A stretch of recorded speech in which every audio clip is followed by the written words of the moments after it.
Em instantes, daremos início a mais uma entrevista do canal de podcast O Marqueteiro. Você pode acompanhar também esta entrevista pelas principais plataformas de podcast.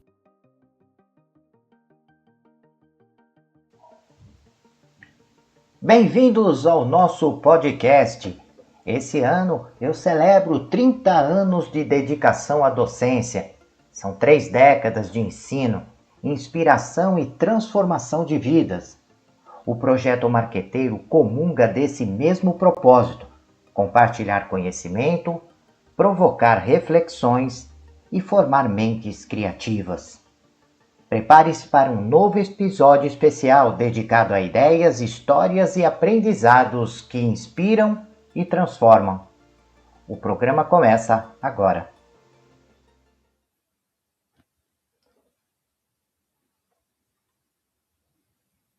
Olá, amigos do canal de podcast O Marqueteiro, seja bem-vindo, seja bem-vinda. Você está participando do projeto O Marqueteiro, que tem, além desse programa de entrevistas, onde chamamos e convidamos amigos, especialistas, gestores, empresários, pesquisadores, para falar de temas de gestão, falar de negócios, falar de marketing, sobre temas contemporâneos, temas que estão aí em evidência no mercado. E a participação de vocês é extremamente importante. Vocês podem participar de diversas formas. Vocês podem participar sugerindo entrevistas, mandando perguntas para os nossos ouvintes. Vocês podem participar, inclusive como entrevistados. Muitos entrevistados nossos surgem desse contato, né? As pessoas se colocam à disposição para falar de temas que considero importante dentro desse universo de gestão de negócios. Então, vocês podem participar, né, de diversas maneiras, né, e essa participação ela é extremamente importante. Assim como fez a Ana Beatriz de São Paulo, que mandou uma mensagem super bacana nesse final de ano, nessa temporada que estivemos de férias, né, terminamos o ano de 2025 com uma entrevista e estamos retornando agora, né, em 2026, é o primeiro episódio dessa temporada. Ana Beatriz, agradeço sua mensagem, também João Pedro, de Belo Horizonte, Camila Rocha, de Curitiba, Paraná, Rafael Santos, de Recife, Pernambuco, Larissa Almeida, de Porto Alegre, pessoas que deixaram a nossa equipe bem emocionados, né, porque mandaram mensagens dizendo o quanto foi importante o canal nos projetos de TCC, nos projetos ligados ao empreendedorismo, né? Isso deixa o canal com essa energia necessária para continuar, né, em momentos tão difíceis. O nosso tema de hoje, né, dessa entrevista que dá início ao ano de 2026 é liderança inclusiva como estratégia de prevenção ao estresse e ao burnout. Um tema extremamente importante, as pessoas realmente vivem numa tensão muito grande, uma questão psicológica, emocional, por conta de tudo isso que nós estamos vivenciando na atualidade, nessa dificuldade tão grande hoje de viver, né, e viver bem.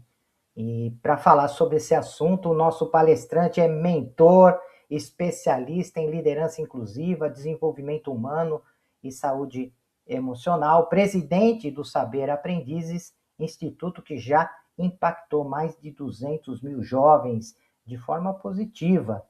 E tem mais de 30 anos de trajetória profissional marcada por superação e por propósito.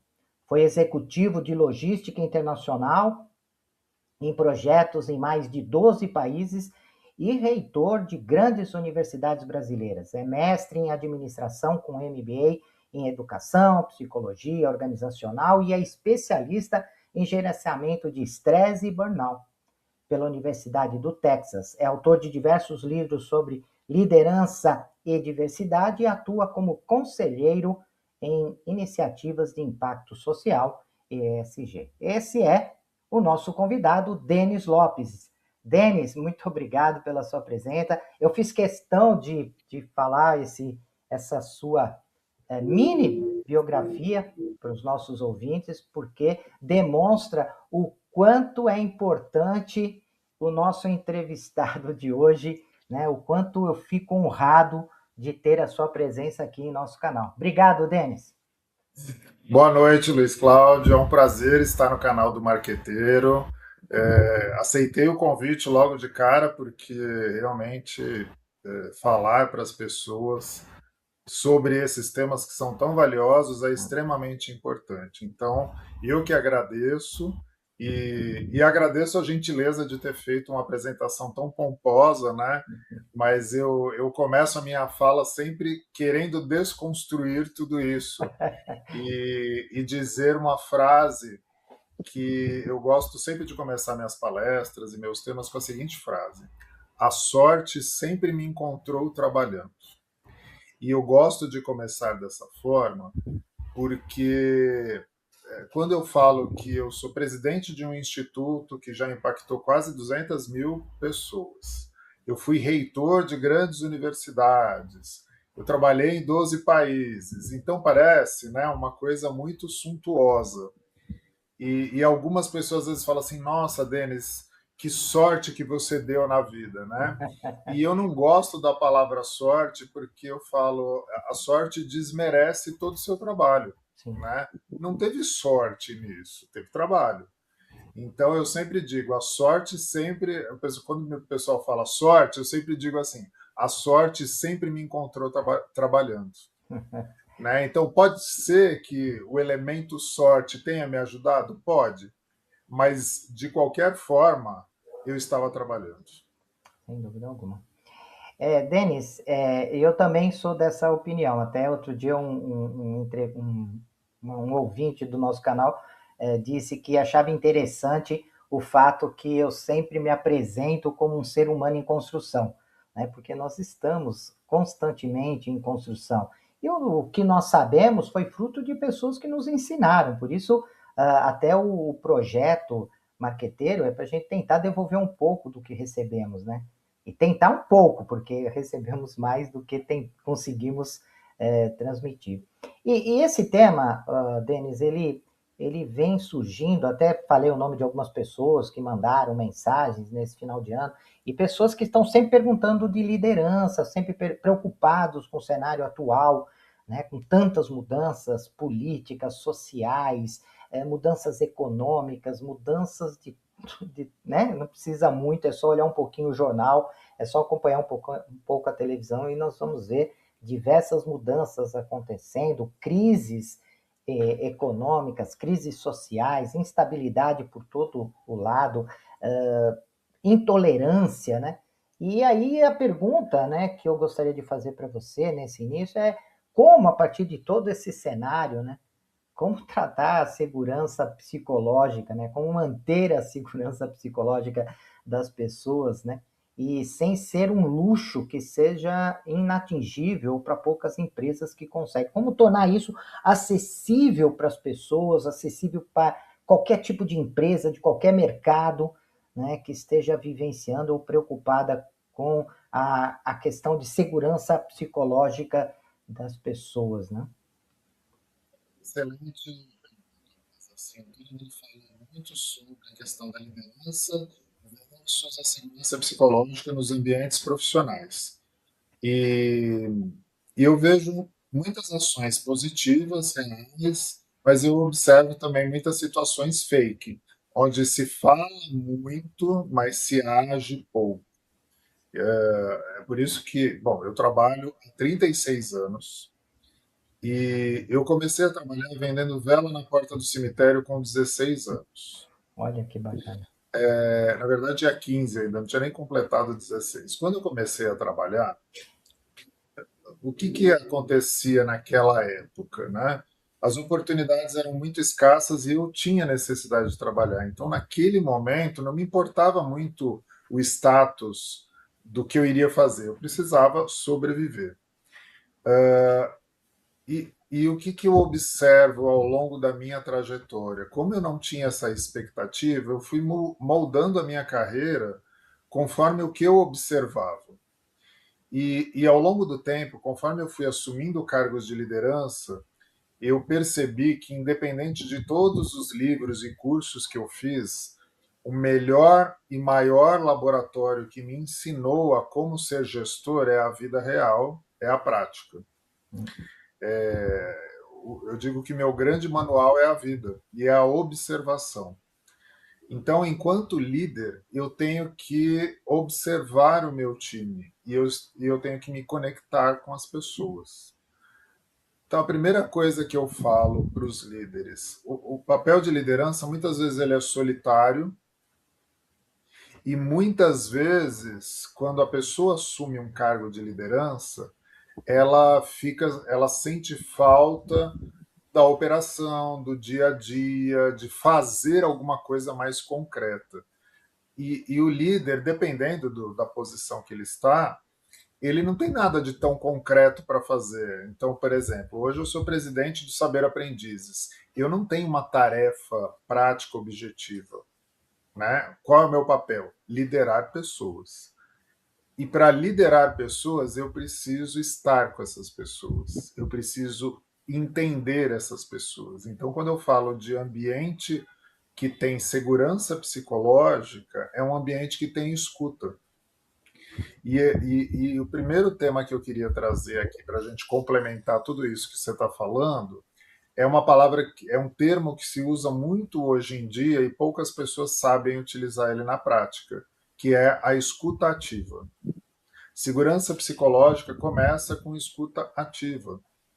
O que é escuta ativa? Não é falar para você, olha, Luiz, então imagina que você me traz uma demanda, né? Você fala assim, ó, Denis, preciso falar com você. Estou com uma questão, um problema, preciso falar. Eu falo assim, Luiz, eu te dou 1 hora, fica à vontade, fala 1 hora aí. Aí enquanto você está falando, eu estou assim no celular. Não é o que acontece? Sim, Isso sim, não sim. é escutativa.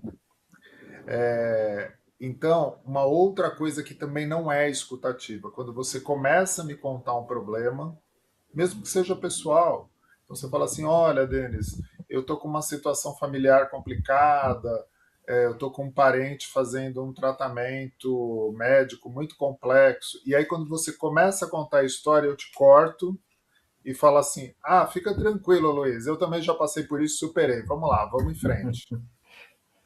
Ou seja, cadê a escuta? A minha história não tem importância naquele momento, eu quero ouvir a sua. Então, escuta ativa, num ambiente e num mundo cada vez mais acelerado e mais conectado, ela pode ser de 5 minutos.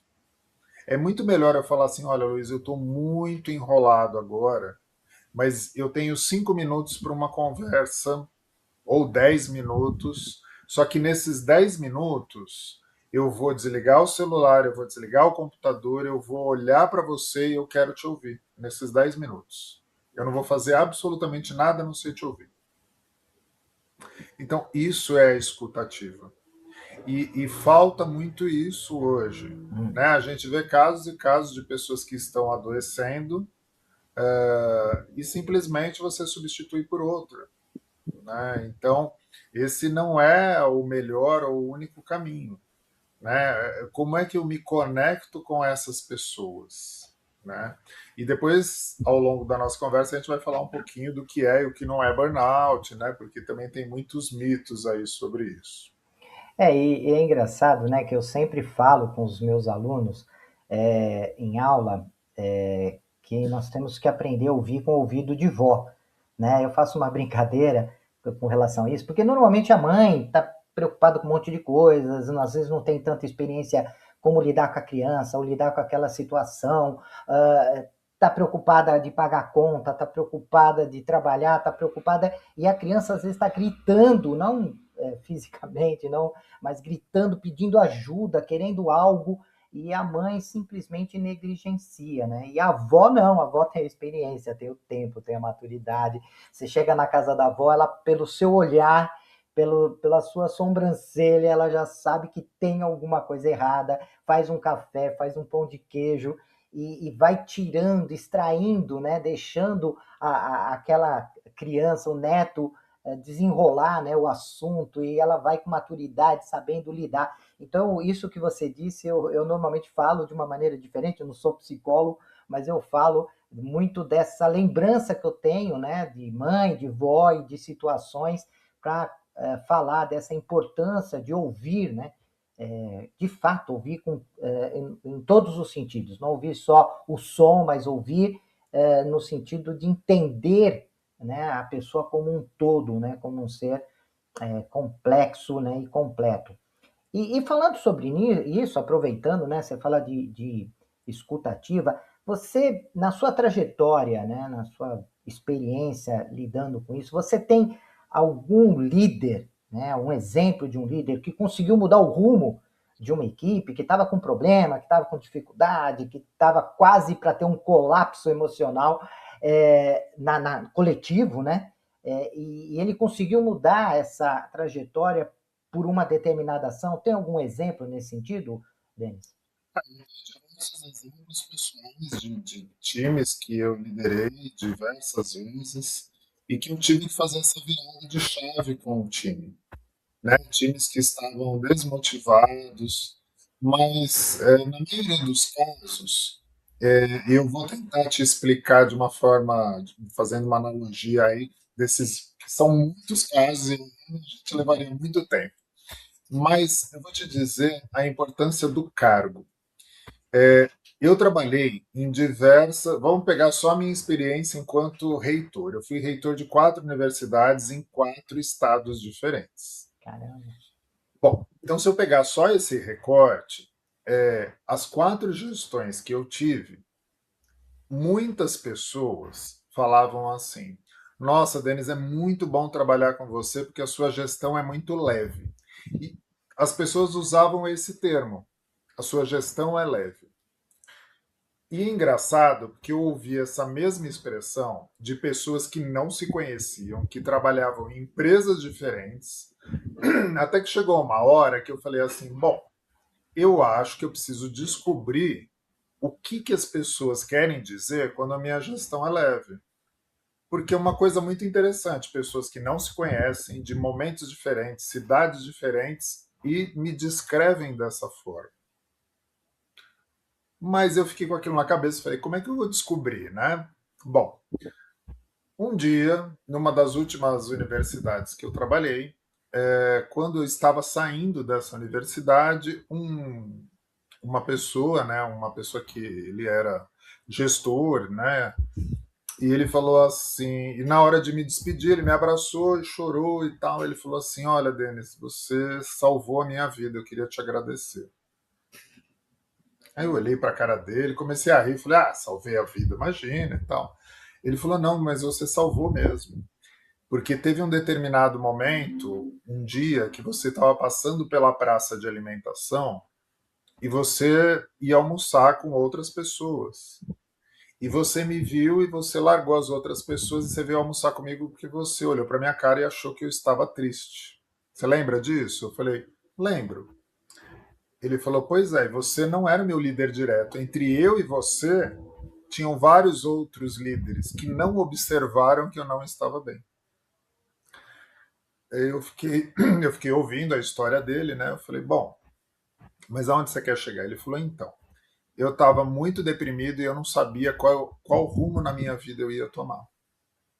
Talvez um rumo bem trágico.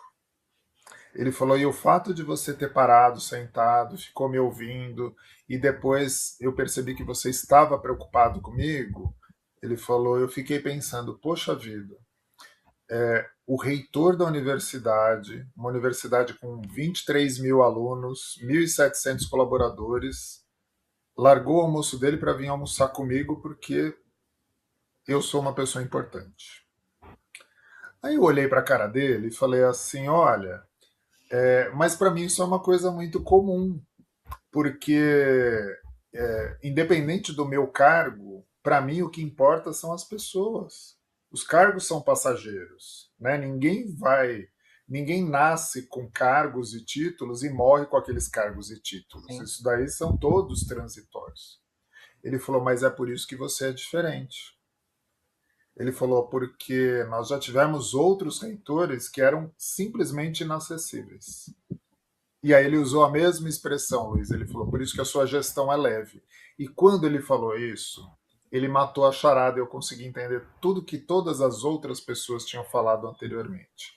A chave era a questão do cargo, o peso que o líder dá para aquele cargo que ele tem, ou seja, envolve o ego, a vaidade, todos esses atributos. Então, o que eu chamo de uma gestão leve? Então, eu consegui entender isso. A minha gestão é leve porque, por exemplo, hoje eu sou presidente do Saber Aprendizes. Nós temos 23 unidades espalhadas aí pelo Brasil, né? Eu tenho 15 mil jovens atualmente no programa, diversos colaboradores. E nem por isso o fato de eu ser presidente me torna uma pessoa distante ou diferente de todos os outros, né? Então eu acho que é isso que muda a relação e que ajuda ao não adoecimento da equipe, das pessoas. Então, por ter esse tipo de gestão, eu já assumi diversas equipes que estavam muito desmotivadas, muito baixo astral, muito. E você fala, Denis, qual a técnica, qual a teoria que você utilizou? A técnica se chama ser humano. É olhar para a pessoa e falar: você está feliz no que você faz? Né? Eu já fiz isso, Luiz, diversas vezes. E as pessoas ficam muito espantadas. Pessoas que trabalham comigo, que eu, depois de um determinado tempo, eu falo assim: olha, eu quero que você me responda, e imaginando que eu não vou te mandar embora, você não vai perder o emprego, mas eu quero saber a realidade. Você é feliz com o que você faz hoje? E aí algumas pessoas falam assim: não. Eu falo: tá, e o que você gostaria de fazer aqui dentro da empresa? Qual é o seu talento? Ah, eu gostaria de fazer tal coisa. Tá bom, vamos viabilizar isso? Talvez nesse momento eu não consiga te mudar para essa área, mas vamos viabilizar? Então, é isso, Luiz. Eu acho que liderança, existem diversas teorias e modelos de liderança, mas eu acredito e eu vivencio isso, né? Eu pratico isso, que para mim o melhor modelo de liderança é a liderança participativa, é a liderança inclusiva, é a liderança que está junto com a equipe. E essa é a ideia mesmo. Eu acho que você fala de algo importante, porque vira e mexe, chegam no mercado alguns discursos vazios, né? Alguns temas vazios, né? A gente vê, às vezes eu escuto falando de felicidade corporativa, né? Que agora está na moda, empresas que criam departamentos de felicidade corporativa, e você vai olhar a estrutura, né, da empresa, a maneira com que o líder se comporta, a maneira com que a pessoa é admitida e também depois demitida, né, a forma que isso é feito, e você vê que são discursos que acabam sendo vazios, né? Enfim, a situação é real, né? O burnout acontece, está aí, né? Não é algo inventado, não é uma fake news. As coisas estão acontecendo, as pessoas estão desesperadas, saindo da empresa por qualquer coisa, brigas, enfim, conflitos de diversas formas. Então, isso está aí, né? É uma realidade. Mas a maneira com que esses assuntos são tratados, muitas vezes se tornam discursos vazios. Ah, melhor empresa para trabalhar, a empresa que ganhou o selo de empresa do ano. E às vezes a gente percebe, né? Eu já trabalhei em grandes empresas e a gente percebe que muitas vezes esses certificados, esses selos são comprados e não são conquistados, né? As pessoas devem entender o que eu estou falando. Então, acabam se tornando discursos vazios. E eu queria saber de você, Denis, como equilibrar essa situação de mercado exigindo cada vez alta performance, alto desempenho, e equilibrar tudo isso, né, com essa alta performance, com a saúde mental, né? De manter um equilíbrio e uma saúde, um bem-estar das pessoas, sem, né, como eu disse, se tornar um discurso vazio. Bom, só pegando o gancho final do que você falou desses selos, né? Eu acho muito interessante, porque, por exemplo, eu sou um homem gay e então eu percebo muito isso nas empresas assim. Chega o mês do orgulho gay, todas as empresas colocam que são contra a homofobia e colocam a bandeira do arco-íris no logo lá do LinkedIn, em todas as redes sociais. E aí no mês seguinte volta tudo que era antes, né? E tem selos também de melhor, as 100 melhores empresas para se trabalhar, as mais felizes. Tá, quem respondeu esse questionário são os colaboradores. Mas eles tiveram espontaneidade para responder isso? Ou teve alguma pressão? Olha, tô de olho, hein? Quero ver lá como que você vai responder, né? Então eu também sou muito suspeito desses selos, desses certificados, e aí não querendo puxar a sardinha, mas olha só, o finalzinho do ano passado, a gente no Saber Aprendiz nós recebemos o selo de igualdade racial pela prefeitura de São Paulo. E quando eu fui receber o selo, eu fui acompanhar, mas quem recebeu o selo foi uma das minhas líderes, né, que é uma gerente, é uma mulher negra. E aí eu falei assim, eu vou junto, porque esse selo é muito importante para o saber, mas eu não posso receber esse selo, mesmo sendo presidente. Quem tem que receber esse selo é uma das gestoras, que é uma mulher negra, e ela é responsável por esse selo. Então vejam, eu tenho um instituto abaixo de mim eu tenho 6 pessoas que são gerentes, né? São as pessoas de gestão, são as líderes. Todas são mulheres. E das mulheres, metade delas são negras. Então, é o que eu gosto de falar sobre isso, porque é praticar. Não dá para falar de igualdade de gênero, de raça, de orientação sexual se você não pratica. Eu acho muito interessante quando eu vejo palestras ou podcasts, enfim, de pessoas falando sobre toda essa temática. Aí eu fico com vontade de perguntar: tá bom, me conta na sua empresa, você enquanto líder lá é assim? Você faz isso? Você consegue fazer a diferença? Ou é só o discurso? Mas enfim, retomando aí, voltando à sua pergunta, né? Quando a gente fala de adoecimento mental, a gente precisa primeiro ver a sociedade, né? A gente está numa sociedade cada vez mais doente, com essa questão, principalmente dessa aceleração, desse mundo cada vez mais acelerado. Cada vez mais a gente está vivendo num mundo que, esse ano, por exemplo, de 2026, a gente já não vai ter mais condições de saber o que é real e o que é IA. Então, por exemplo, quem está nos assistindo aqui, eu sei que eu sou real, estou falando agora ao vivo com você, mas talvez a gente não consiga mais saber se realmente o que eu estou assistindo nesse momento é real ou não. É E assustador. isso gera uma angústia, isso gera frustração, isso gera ansiedade, porque as pessoas ficam cada vez mais ansiosas para saber de tudo, para estar conectada, eu tenho que dar conta de tudo. Então as pessoas vão girando a tela nas redes sociais, e aí o tempo todo você está vendo o quê? Nossa, 5 dicas para você ficar com o corpo sarado. Então a pessoa fala: poxa, o meu corpo não tá como dessa. Eu estou devendo. Então parece assim: estou devendo. Aí ela rola para a próxima tela. Olha, esse é o melhor curso que uma pessoa tem que estar preparada para 2026. Aí a pessoa fala assim: nossa, eu não sei nada desse curso. Estou devendo o curso. Ah, a pessoa comprou uma casa. Então, a cada tela que ela vai rolando é Sim. mais uma frustração.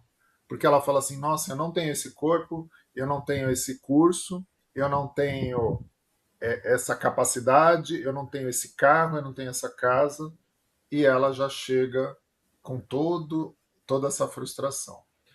Puxando esse recorte agora para dentro das empresas. O que eu gosto de falar sobre a questão do burnout? Burnout é uma doença, na verdade, é uma síndrome, né? Com várias características que levam ao adoecimento dessa pessoa. Primeiro, o que não é burnout? Estar cansado do trabalho. Porque aqui no Brasil a gente também tem um negócio assim, ou tudo é burnout ou nada é burnout, né? Verdade. E a gente precisa fazer alguns recortes, porque, por exemplo, tem pessoas que falam assim, olha, eu estou com um colaborador que ele começou a trabalhar o mês passado, ele falou que já está com burnout dessa empresa. Não dá para, não pode ser, entendeu? A pessoa ela pode estar com uma série de questões, mas ela já trouxe isso com ela, né? O burnout ele é um processo. Então, tem gente que fala assim, nossa, eu estou cansado, estou com burnout. Mas peraí, o que é esse cansaço? Porque trabalhar cansa, né? Independente do trabalho. Se eu pegar agora, sair aqui do podcast, for lavar meu banheiro e limpar toda a casa, eu vou estar cansado. É normal estar cansado após o trabalho. Isso não é burnout. Isso é normal. Bom, o que é normal dessa questão? Trabalhei o dia inteiro, chego em casa, tomo um banho, vou assistir um filme, uma série, vou jantar, durmo, no outro dia eu estou renovado. Então, isso é normal. Ah, Denis, mas não é isso. Eu tô mais cansado que o normal, eu tô assim, esgotado, estou exausto. É burnout? Não. É o caminho para, mas ainda não é o burnout. Porque estar exausto e não ter mais vontade de fazer outras coisas quando você chega do trabalho, isso significa que o seu estilo de vida está em desequilíbrio. Então, o que é o equilíbrio? É eu trabalhar, sair do trabalho e ter tempo e disposição para, de repente, fazer uma atividade física, ou se eu não fiz de manhã, faço à tarde ou à noite, ter ânimo e vontade para namorar, para ir no cinema, para jantar, enfim. Isso é um estilo de vida regular. E a gente tem fases que tem algumas áreas da nossa vida que ficam mais sobrecarregadas. Então, assim, olha, eu tenho uma semana no meu trabalho que é uma semana muito pesada, mas isso não é sempre assim. Ok, né? Estou passando por um problema financeiro, momentâneo, um problema de saúde na família. Ok, são coisas momentâneas. Quando é burnout? Normalmente, quando isso está associado a um caso de assédio. O assédio é o Hum, gatilho para o burnout. E aí que tem um ponto muito interessante, porque o tema de burnout é um tema muito recente. Né? A sim. gente tem muitos estudos já sobre burnout, mas não é uma ciência exata aí. Né? Então, o assédio ele é o gatilho do burnout. Todos os casos de burnout que foram comprovados clinicamente e juridicamente possuem um caso de assédio envolvido. Todos os E tipos de esse, assédio, né? todos os tipos de assédio. E não necessariamente o assédio é só do seu chefe direto. O chefe direto, o líder, às vezes ele se torna o vilão do burnout, mas não necessariamente. Vou te dar um exemplo. Você imagina uma empresa que, sei lá, tem a área de vendas extremamente competitiva, então eu tenho 10 vendedores, e o líder, ele meio que impulsiona esse gatilho do assédio, mas ele não é o assediador direto. Então ele fala assim: olha, a nossa meta de vendas é X. E aí eu tenho esses 10 vendedores. E talvez um deles não vai bater a meta, não vai atingir. Mas ele se sente pressionado muitas vezes pelos colegas que não Sim. são líderes deles, mas estão no mesmo nível. Porque ele começa a olhar e fala assim: nossa, o Luiz já bateu a meta dele. Poxa, mas então o problema sou eu que sou incompetente. Olha, a Maria, ela tem 2 filhos, ela tá com a mãe doente, não sei o que, ela também bateu a meta. Então, eu que sou o problema. O que eu preciso fazer? Eu preciso entregar mais, então eu tenho que me esforçar mais. E aí essa pessoa vai entrando num esquema de que assim, eu preciso fazer mais. E E o burnout está muito ligado a também gostar do trabalho. As pessoas que têm burnout, elas gostam muito daquele trabalho. Não é a pessoa que não gosta daquele trabalho. E ela gosta tanto que quando alguma coisa dá errada, gera um mecanismo de frustração. E aí ela começa a olhar para os demais colegas, ela fala assim: nossa, eu gosto tanto, mas eu não consigo entregar o que eu preciso entregar. Hum. E, e aí realmente vira um problema. E tem os casos de assédio diretamente do líder, né? E 82% dos líderes assediadores não sabem que são assediadores. Hum.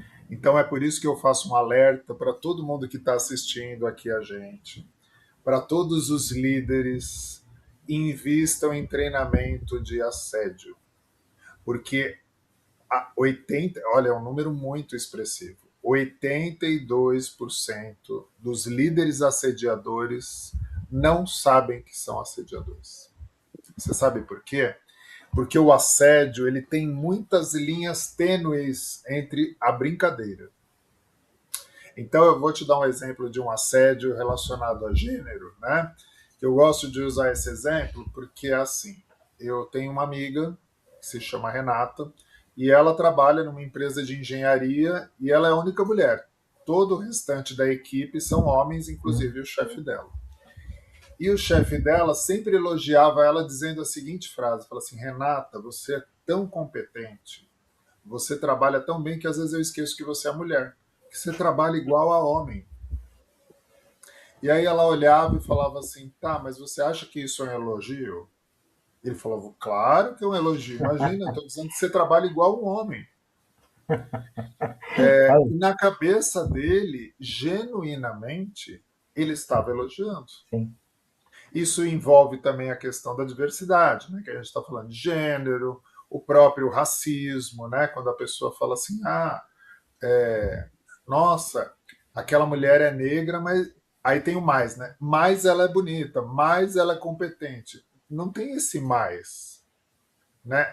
Você tem que dizer simplesmente aquela pessoa é competente, né? E todos esses marcadores vão ser um gatilho para o burnout. Então o burnout ele não nasce do dia para a noite. Mas aí a gente tem que fazer um recorte. Tem uma responsabilidade da empresa, mas existe também o papel da própria pessoa, né? A pessoa também precisa trabalhar o autoconhecimento. Ela precisa trabalhar as suas ferramentas internas para saber lidar com essa falta de gerenciamento. E é por isso que a gente fala de gerenciamento de estresse e não combate ao estresse. Porque o estresse, ele não é nem positivo nem negativo. O estresse ele tem um lado positivo, né, que é quando te gera uma série de mecanismos de defesa, né, de poder levantar da cama e agir, trabalhar e fazer tudo isso. Ele se torna negativo quando eu não consigo gerenciar bem essa questão do estresse, né? Então, por exemplo, hoje eu tenho que fazer um vestibular. Poxa, então é óbvio que eu vou estar estressado, é óbvio que eu vou estar tenso, porque é um momento diferente dos demais dias. Eu vou fazer um vestibular. Agora, se todos os dias que eu tenho que fazer algum tipo de avaliação, uma prova, eu tiver essa mesma tensão, tem alguma coisa que não está legal, Sim. né? Vou fazer uma entrevista de emprego. Então, por exemplo, peguei o ônibus para fazer uma entrevista de emprego e nossa, tô tenso, tô percebendo que o meu batimento cardíaco está acelerado. Ok, é relativamente normal, né? Eu tô num dia normal. Agora, se eu falar assim, mas todo dia que eu pego o ônibus eu tenho essa reação, então tem alguma coisa que não tá legal. Nossa, eu estou te ouvindo assim, não é a minha área, né, de conhecimento, e eu estou aqui morrendo de vontade de fazer milhares de perguntas, mas não como entrevistador, né, como ouvinte, né, eu estou aqui assim querendo, enfim, eu acho um tema de extrema importância, né, eu acho que é um tema atual, é um tema que ainda está exigindo das pessoas muito de como trabalhar essas questões, como medir, quais os caminhos que deve se tomar no caso de identificar um estresse, um burnout, o que eu posso fazer, que tipo de métrica, enfim, tem um monte de coisa que eu gostaria de perguntar. Eu acho que isso aqui ficaria não mais uma entrevista, seria um curso para fazer sobre esse assunto. Eu queria te agradecer demais. Nós estamos chegando ao final do nosso bate-papo. Foi muito útil. Eu acho que vai ser extremamente importante, principalmente por conta do cenário que nós estamos vivenciando e vamos vivenciar, né? Porque temos 2026 um ano importantíssimo aqui no Brasil, um ano de eleições, e essa polarização que o planeta e que o Brasil está vivenciando, ele cria esses momentos, né, de estresse e cria esse assédio, né, assédio ideológico, né, muitas pessoas foram assediadas, manifestaram o quanto foram assediadas na última eleição por gerentes, por líderes, né, querendo impor a sua ideologia, a sua maneira de pensar, e então esse tema se torna de extrema importância. Mas estamos no final, queria deixar agora o espaço para você complementar alguma coisa que ficou faltando, falar do seu projeto, né? Que eu acho extremamente interessante. Você tocou no assunto ele em alguns momentos da entrevista, e deixar o seu contato, enfim, algum site do Instituto, para que as pessoas possam te encontrar, Denis. Com certeza vão querer acompanhar o seu trabalho, como eu já acompanho. Que ótimo, Luiz. Realmente passou muito rápido. A gente pode marcar depois a parte E 2, né, para a poder parte dar 2, continuidade. 2, Conte 3, comigo. 4. Conte comigo, né? E agradeço os elogios, mas na verdade é falar do dia a dia mesmo, da prática. O recado final que eu gostaria de deixar sobre essa questão de trabalho, segurança psicológica, saúde mental é: peça ajuda antes de colapsar. Porque esse é um grande problema. As pessoas, às vezes por medo, por vergonha, ou mesmo porque ficam pensando, não, eu não posso mostrar essa fraqueza, eu tenho que dar conta, eu tenho que fazer. Não ache que você vai dar conta de tudo. Ninguém dá conta de tudo. Peça ajuda. O mais importante é você ter uma rede de relacionamentos. Você sabe que o maior mecanismo de segurança psicológica das empresas é a rede de apoio que é criada pela própria empresa, pelos colaboradores, pelos seus colegas. Tenha colegas de trabalho que sejam seus amigos, né? Uma amizade saudável, pessoas que se unem e se protegem. Então, esse é o recado. Cuide-se, né? Assim, a gente não vai dar conta sozinho, mas procure ajuda especializada, terapia, enfim, isso é importante. E as pessoas me acham no Instagram como Denis Lopes Liderança, Denis Lopes também no LinkedIn, e o instituto é o Saber Aprendizes. Né? Saber Aprendizes, que é um instituto que há 12 anos trabalha a inclusão de jovens, né, em situação de vulnerabilidade no mercado de trabalho. Então, podem me escrever que eu estou à disposição para a gente continuar esse bate-papo. Que ótimo. Quero agradecer mais uma vez a sua presença e, prezados ouvintes, até o nosso próximo encontro. Até lá. Deixe seus comentários, sugestões e opiniões. E aproveite e se inscreva no canal.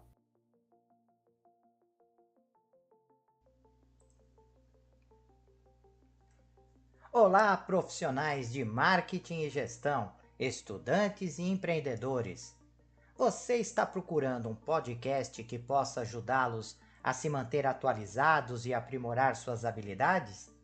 Então vocês precisam ouvir o podcast O Marqueteiro. Nós somos um podcast que fornece insights e análises de especialistas em marketing, gestão e negócios, tudo com o objetivo de ajudá-los a crescer e alcançar o sucesso. Cada episódio é repleto de dicas e estratégias práticas que você pode aplicar imediatamente em sua carreira ou empreendimento. E o melhor de tudo, nossos convidados são professores, pesquisadores e especialistas de mercado em suas áreas de atuação. O podcast O Marqueteiro é perfeito para aqueles que estão procurando por inspiração e informações valiosas para levar suas habilidades e negócios para o próximo nível. E se vocês gostarem do que ouvirem, não esqueçam de nos seguir nas redes sociais e compartilhar com amigos e colegas de trabalho. Afinal, quanto mais pessoas ouvirem, mais impacto causará no mundo dos negócios e da gestão. Então, o que vocês estão esperando? Vamos ouvir o podcast O Marqueteiro agora mesmo e transformar suas carreiras em empreendimento? Até o próximo episódio!